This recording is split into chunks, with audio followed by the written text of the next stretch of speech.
3 days ago, they kicked her off jury duty without a word. Today, she's back, this time as a lawyer, armed with proof that could shatter the system. The courtroom goes silent when she speaks. Even the prosecutors ask for a break. But what happens next will shock even those who've seen it all. Let's start from the beginning. The dismissal.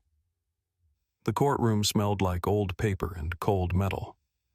The air held that unnatural stillness found only in institutions where decisions are made without emotion. Jasmine Crockett stepped into the jury box like someone entering a cathedral. Back straight, chin up, heart pounding in her chest like a quiet drum roll. Her heels tapped the polished tile, too quietly to be noticed by anyone but herself. She had taken the time that morning, not out of vanity, but out of habit. The armor she'd worn for years.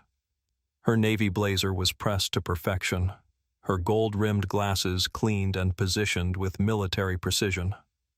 A modest, no-nonsense blouse lay underneath, and her leather bag, scratched but dependable, hung from her shoulder like a trusted comrade.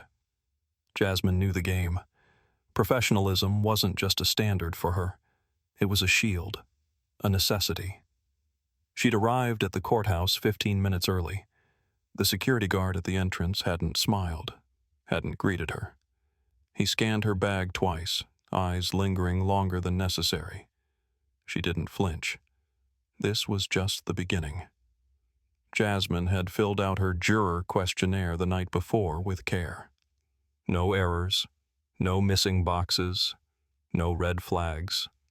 She had been eager, too eager, perhaps. It was naive, she admitted to herself. But still, civic duty mattered.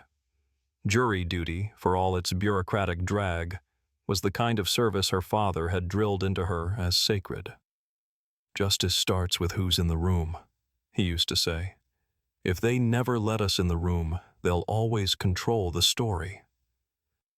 That morning, Jasmine believed she was stepping into the story.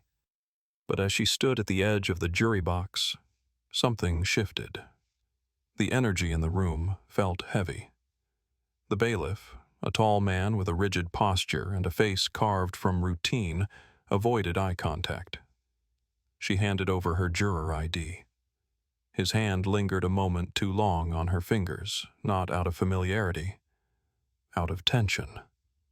Then he moved on, calling the next name. The defense attorney flipped through her file with a glance as if scanning for something he'd already decided. The prosecutor leaned back, lips pursed, brow slightly arched. There was a short exchange of looks, not words, and Jasmine caught it, noticed it, understood it. The judge, a man in his early 60s with a voice as flat as the Texas plains, didn't even glance at her. "Juror number 12 is dismissed," he said, the sentence already forgotten by the time it left his mouth. Jasmine blinked. That was it? No voir dire? No questions? No chance to speak? She opened her mouth, not to object, just to ask, why? But something in the judge's posture said, don't. He was already reading the next file, and she was no longer even part of the air in the room. She stepped down. Her heels made the same soft taps on the way out, but now they sounded lonelier. She could feel eyes on her. Not the kind of gaze that registers humanity, but the kind reserved for furniture being moved, or an ad on the subway you've seen too many times. Irrelevant. Background. The hallway outside was colder. Sterile beige walls, fluorescent lights that made her skin look gray, and an overwhelming silence broken only by the buzz of overhead fixtures. She pressed the elevator button. Waited longer. The doors opened. Inside, a white man in a gray suit leaned against the wall. He had a coffee in one hand and smugness in the other. "Didn't quite fit the room, huh?" he muttered, not even looking at her. Then he chuckled to himself. Jasmine said nothing. There was no point. She stared ahead, jaw tight, fingers curling slightly around the leather strap of her bag. It wasn't just a random comment. It was confirmation. Confirmation that they saw her the moment she walked in, that they had made their minds up before the bailiff even called her number. When the elevator doors opened onto the ground floor, Jasmine stepped out into the chaos of morning traffic and city noise. Horns blared. Buses sighed at red lights. Downtown Dallas pulsed with indifference. She stood on the sidewalk, letting the sun hit her skin like a slap. Her phone buzzed in her pocket. It was her mother. "How's it going?" She didn't answer. Instead, she turned left, walking without direction. The buildings around her loomed, glass and steel monuments to structure and authority.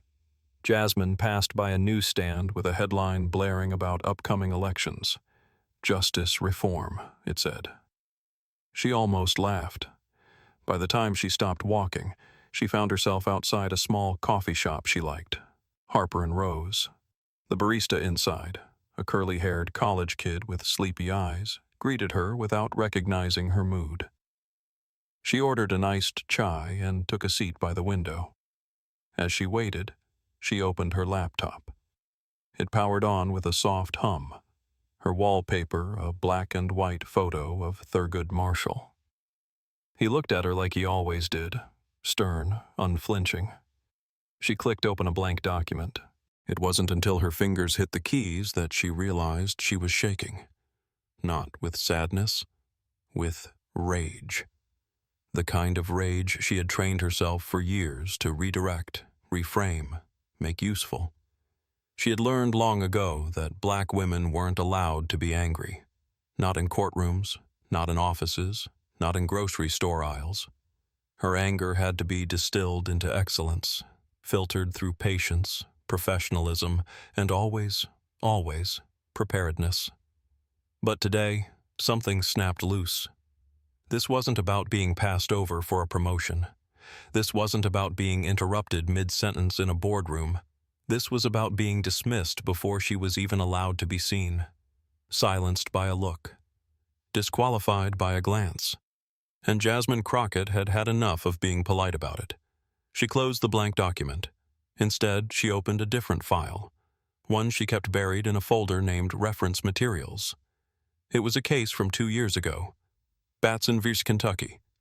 She had cited it once in law school and again in a pro bono case that never made it past mediation. But she had never felt its relevance like she did now. Batson held that dismissing jurors based solely on race violated the Equal Protection Clause. And now, Jasmine had a new plan. One that started not as a case, but as a reckoning. She took a long sip of her drink, opened a new folder, and named it.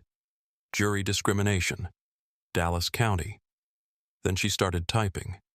Because if they didn't want her in the room, she'd build one they couldn't escape from. The gut punch. Downtown Dallas was a canyon of glass and steel, and Jasmine Crockett drifted through it like a ghost. The buildings around her didn't speak. They loomed. Towering slabs of architecture that seemed designed to dwarf everything human beneath them, including her. Her boots clicked against the concrete with the hollow rhythm of someone who had nowhere to be and no one to speak to. It was late morning, but the city buzzed with the chaotic pace of commerce, law, and routine. She was invisible here. And yet, never had her presence felt more judged. She crossed a busy street without looking up, the sound of car tires over wet pavement filling her ears. It had rained earlier, leaving the sidewalks smeared with tire marks and footprints, temporary records of where people had been before disappearing into their office towers and courtrooms. Jasmine didn't remember where she was going. She just walked. Her phone buzzed in her coat pocket. She didn't check it right away. It buzzed again. Finally, at the next corner, she pulled it out with a half-hearted sigh. "Mom, how'd it go?" Jasmine stared at the message. The words blurred slightly in her vision, her body still simmering with restrained energy. She started to type a reply. "It was fine," but deleted it. Then she tried, "They dismissed me," and deleted that too. What could she say? That she'd been disqualified without a word, without a question, without even the pretense of fairness? That she hadn't been dismissed for what she said or did, but for what she was? No. There were no words that would make her mother's brow unknit, no way to soften the familiar ache she would hear in her voice. So she just put the phone away and kept walking. The wind whipped up suddenly between buildings, chasing discarded napkins and paper cups across the street. Jasmine spotted a familiar coffee shop ahead, Copper Press, a place she'd gone to for years, not just for caffeine, but for quiet. It was one of the few places in the city where she could breathe. Inside, it was warmer. The smell of cinnamon, espresso, and baked scones clung to the air. She ordered a black Americano and slipped into a booth near the back, away from the windows. Her laptop emerged from her leather bag like a weapon unsheathed. She didn't need the Wi-Fi password. She didn't need to think. She needed to act. She didn't cry. She didn't scream. She wrote. And what she wrote wasn't a journal entry or an email to a friend. It wasn't a tweet or an angry blog post. It was a motion, a legal document, a strike against the very courtroom that had cast her out like lint on a judge's robe. The title read, Motion for Emergency Judicial Review, Discriminatory Juror Dismissal. Underneath, in formal, clinical, and searing language, Jasmine laid out the foundation. Not as a dismissed juror, as an attorney. One who had passed the Texas bar 5 years ago, graduated near the top of her class, and clerked under a federal judge known for shredding weak arguments like paper. She had handled civil rights cases, argued in appellate courts, gone toe-to-toe with government lawyers twice her age and twice her budget. And now, she was targeting something much larger than herself. This wasn't about a single courtroom. This was about pattern. She opened a tab in her browser, fingers typing with surgical precision.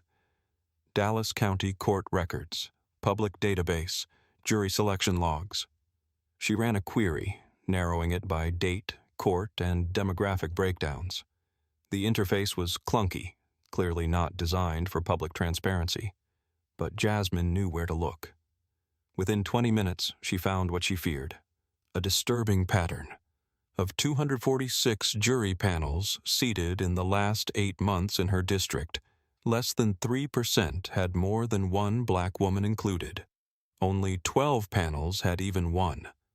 And in over half the cases where a black woman was seated in the initial panel, she was dismissed during voir dire, frequently without any questions asked. In contrast, white men, even with similar professions or stated opinions on the justice system, made it through over 70% of the time. She took screenshots, cross-referenced the records against trial outcomes, opened LexisNexis in a new tab to pull precedents. She cited Batson v. Kentucky, where the U.S. Supreme Court ruled that removing jurors based on race violated the Equal Protection Clause of the 14th Amendment. But Jasmine didn't stop there. She pulled language from Flowers v. Mississippi, another Supreme Court case in which the court condemned the repeated exclusion of black jurors. She extracted quotes from Justice Kavanaugh's majority opinion. The Constitution forbids striking even a single prospective juror for a discriminatory purpose. Her motion grew page by page, becoming something more than argument. It became evidence, testimony, protest. She listed the names of the judges, the assistant district attorneys. She didn't speculate. She didn't need to. The data spoke louder than anger ever could. As she worked, her coffee cooled untouched. The sun outside crept further west, casting long golden bars across the cafe floor. Students came and went. Lawyers in suits grabbed double espressos and left. The city pulsed on, unaware that in a booth by the brick wall, a young black woman was quietly laying dynamite at the foundations of its judicial routine. She attached all documentation. Her name appeared boldly in the header.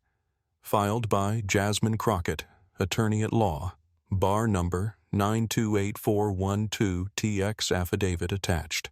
She signed it digitally, dated it, emailed it to the court's filing system with a backup to the Office of Judicial Oversight and Public Integrity. Then she sat back. It was done. Her hands trembled slightly, not from fear, from release, like setting down a weight she didn't realize she'd been carrying since the moment she stepped into the courtroom that morning. Jasmine glanced around the cafe. No one noticed. No one clapped. No music swelled. But something inside her shifted. This wasn't about revenge. It wasn't about ego. It was about refusal.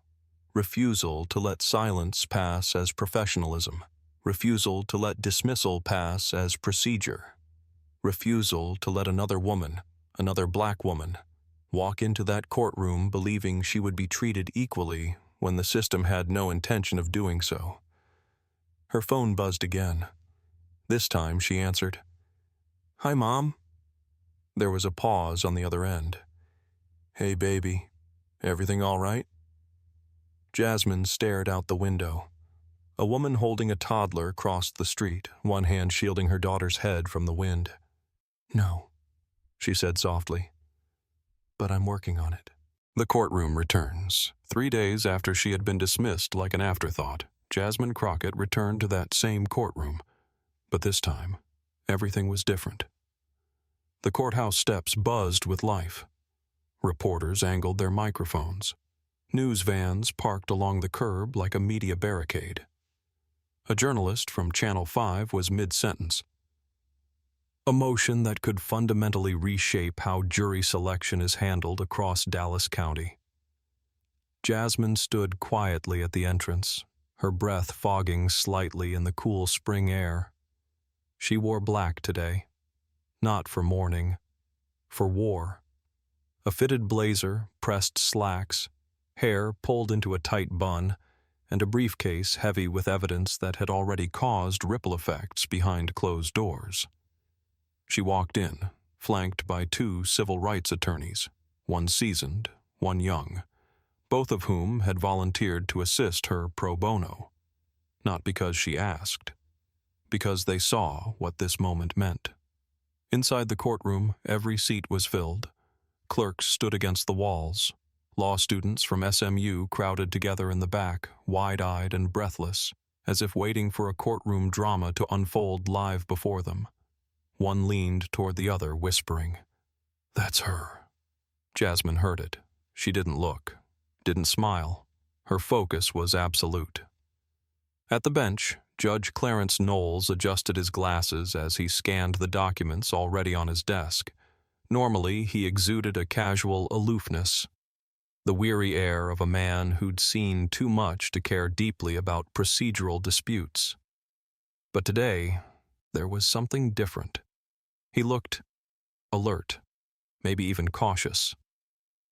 "This is irregular," he said, clearing his throat. The court typically does not entertain post-panel challenges from dismissed jurors, let alone emergency filings of this nature. Jasmine stepped forward. Calm, clear. "Respectfully, Your Honor," she said, her voice slicing through the silence. "What's irregular is a jury selection system where identity is the unspoken grounds for disqualification." There was a murmur in the gallery. A few reporters scribbled faster. Judge Knowles frowned. "Ms. Crockett." "Counselor Crockett," she corrected gently. He blinked. "Counselor Crockett, you're asserting institutional discrimination based on a single rejection?" "No, Your Honor," Jasmine replied smoothly, pulling out the first of several large binders.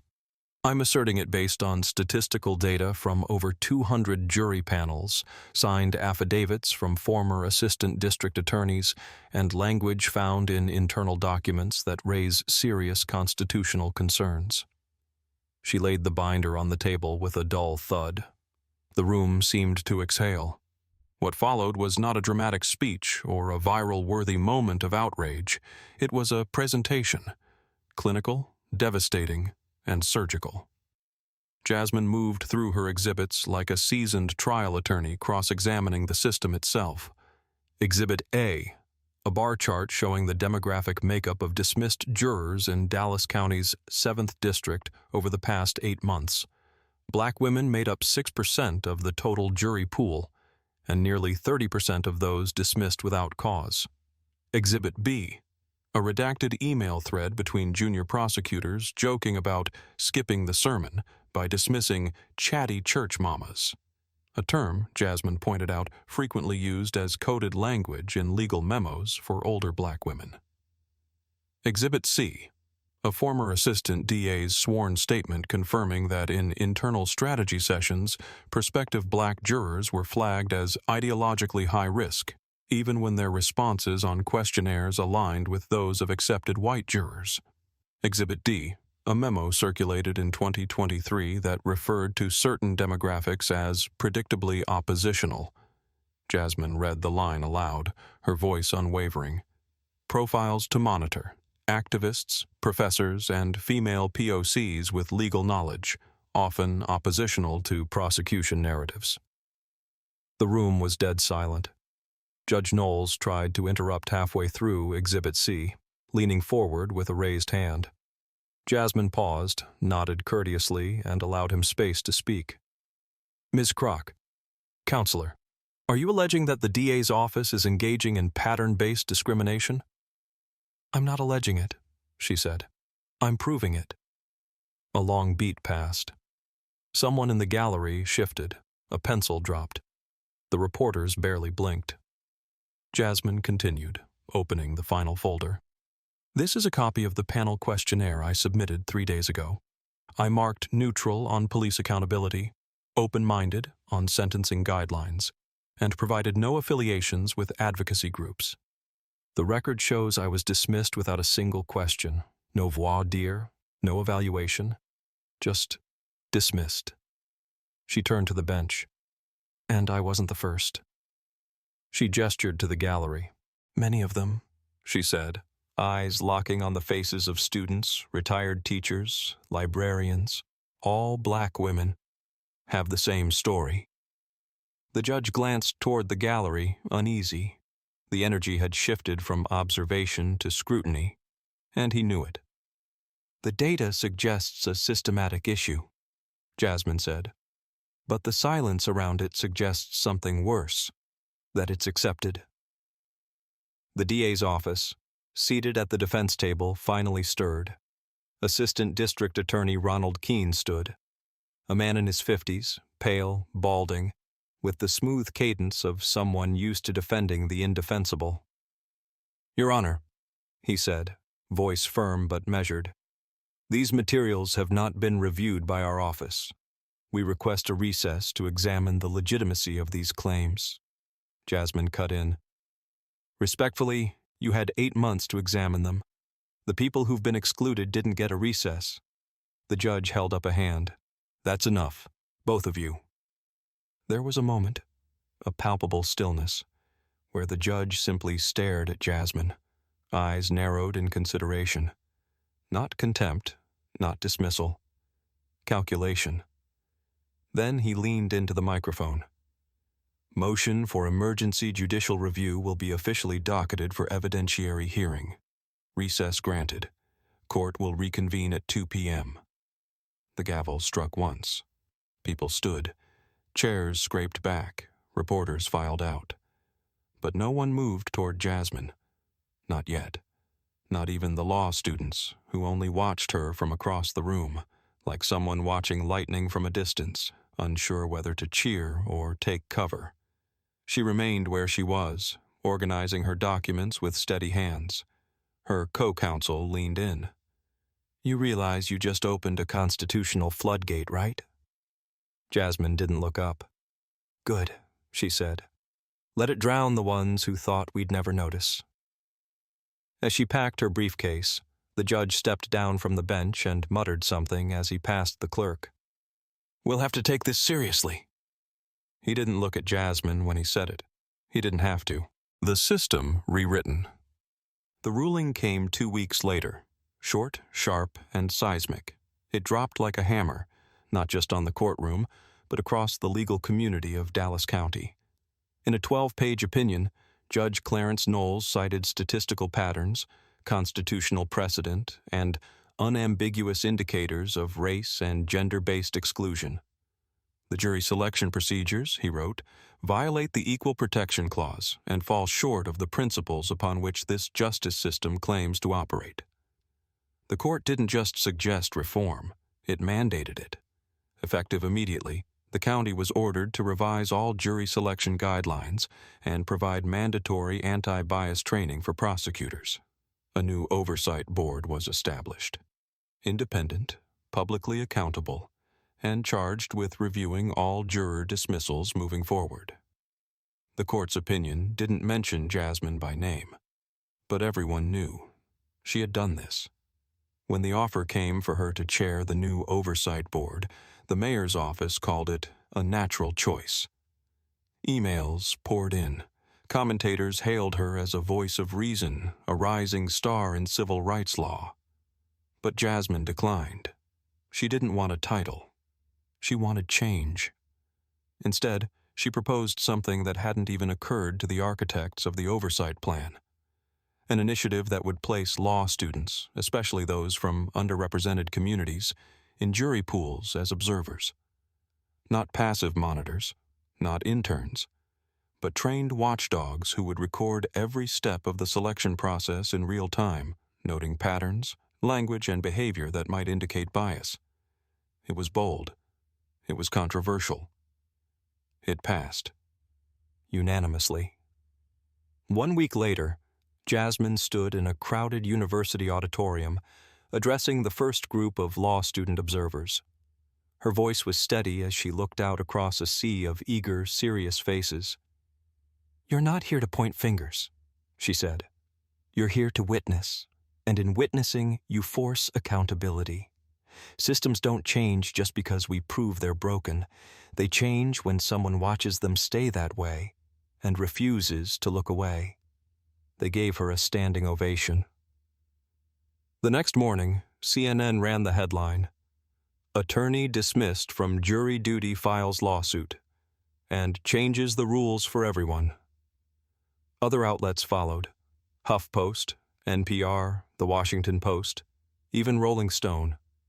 Photos of her standing outside the courthouse circulated across Twitter and Reddit.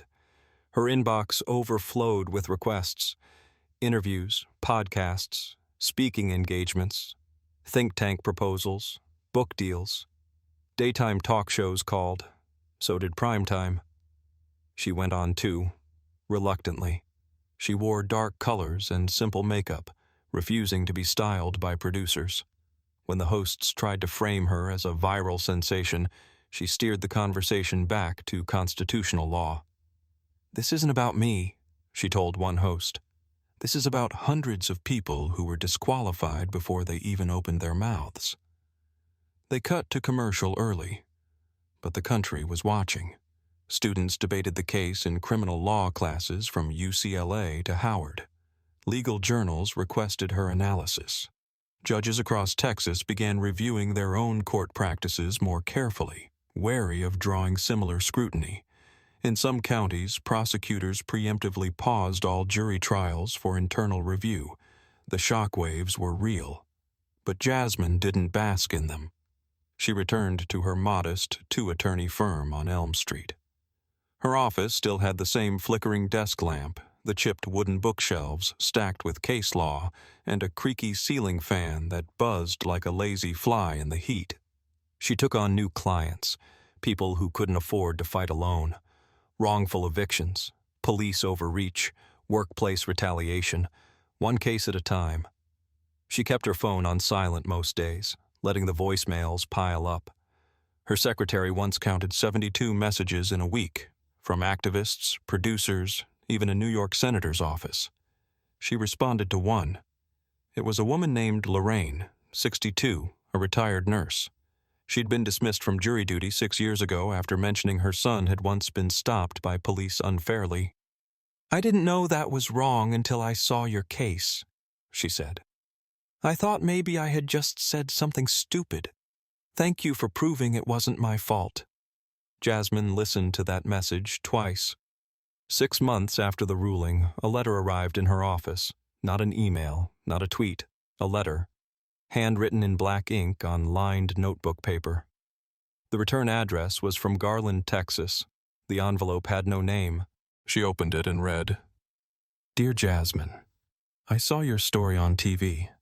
I watched it 3 times, actually. I couldn't believe what you did. Last week, I got called for jury duty. I almost walked out when they called me. Like I always do. I figured, why bother? They never keep people like me. But this time, I stayed. This time, when they tried to excuse me, I asked why. I didn't raise my voice. I just asked. And they kept me. I sat on a jury for the first time in my life. It wasn't a big case. But I mattered. They couldn't just ignore me. Thank you for that. Jasmine stared at the page for a long time. The words bled together through a sheen of quiet emotion. She folded the letter once, placed it gently into the top drawer of her desk, and slid it shut. She didn't rewrite the whole system, just one line of it, one paragraph. But sometimes that's all it takes to start a new chapter.